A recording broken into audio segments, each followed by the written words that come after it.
قالوا إنا لله وإنا إليه راجعون۔ 10 محرم کی شب کو ہر ماں کے پاس اس کا بیٹا موجود تھا، ہر بھائی کے پاس، ہر بہن کے پاس اس کا بھائی موجود تھا، بھائی بھائی کے ساتھ موجود تھا، باپ بیٹے کے ساتھ موجود تھا۔ شام غریبہ ایک دکھ بھری ایسی رات ہے، ماں اپنے بیٹے کو ڈھونڈتی ہے تو بیٹا نہیں ملتا، بہن اپنے بھائی کو ڈھونڈتی ہے تو بھائی نہیں ملتا، بھائی اپنے بھائی کو ڈھونڈتا ہے تو بھائی نہیں ملتا۔ شام غریبہ ایک ایسی رات ہے جس رات پر ملعون لوگوں نے، یزید سپاہیوں نے ایسا ظلم کیا، صرف اور صرف مردوں کو شہید نہیں کیا، کربلا میں مستوروں سیدزادیوں کے چادر، سیدزادیوں کے زیور بھی لوٹ لیے۔ شام غریبہ حمید بن مسلم کہتا ہے، میں نے دیکھا جب یزیدی فوجوں نے خیام کو آگ لگائی، ایک چھوٹی بچی ہے جس کے دامن کو آگ لگی ہوئی ہے، چھوٹی بچی سوچ رہی ہے کہ دوڑوں گی آگ بجھ جائے گی، مگر بچی کے دوڑنے سے آگ بھڑکتی ہے۔ میں دیکھ رہا تھا، میں راوی تھا، میں دیکھ رہا تھا کہ مجھے احساس ہوا کہ اس بچی کی جا کے میں آگ بجھاؤں۔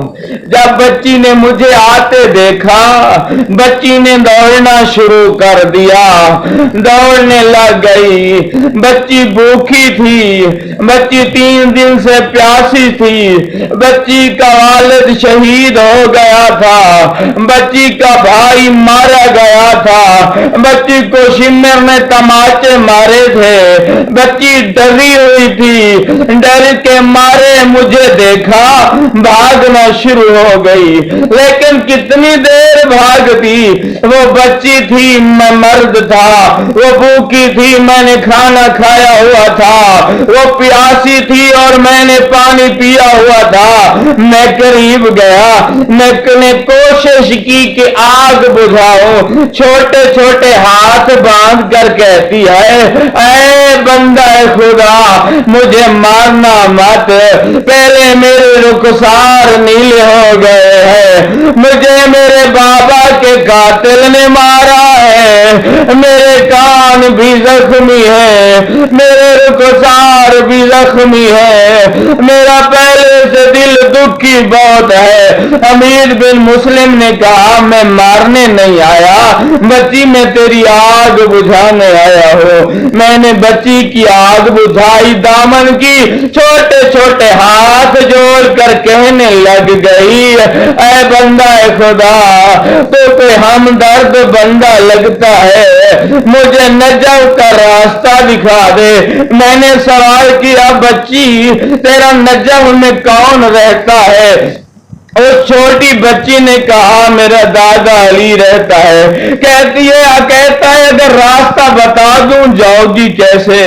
کہتی ہے راستہ تو بتا دے، میں محمد کی پوتی ہوں، چلی جاؤں گی۔ میں نے سوال کیا، اگر علی کے پاس چلی گئی تو کیا کہے گی؟ کہنے لگی، میں اپنے دادا علی کو کہوں گی، دادا کربلا میں تو دیکھ تیری بیٹی کی چادر لوٹ گئی، اس بیٹی کی چادر لوٹ گئی ہے، قاتل لوٹ کر چلا گیا ہے، جس نے جو بیٹی تیری تو اسے شرم سے بولا نہیں کرتی تھی، اس بیٹی کی ظالم چادر لوٹ گیا ہے۔ دکھاؤں گی اپنے زخمی کان، کہوں گی کھولی آیا تھا تیرے موت سجاد کے جسم سے بسترا بھی علیحدہ کیا، زمین پر منہ کے بل بھی گرایا، تیرے بیٹے حسین کا سر قلم کر گئے، اکبر کو شہید کر دیا، قاسم کے ٹکڑے ہو گئے، غازی کے بازو قلم ہو گئے، ہم غریب ہو گئے ہیں، علی کو جا کر کہوں گی میرے دادا علی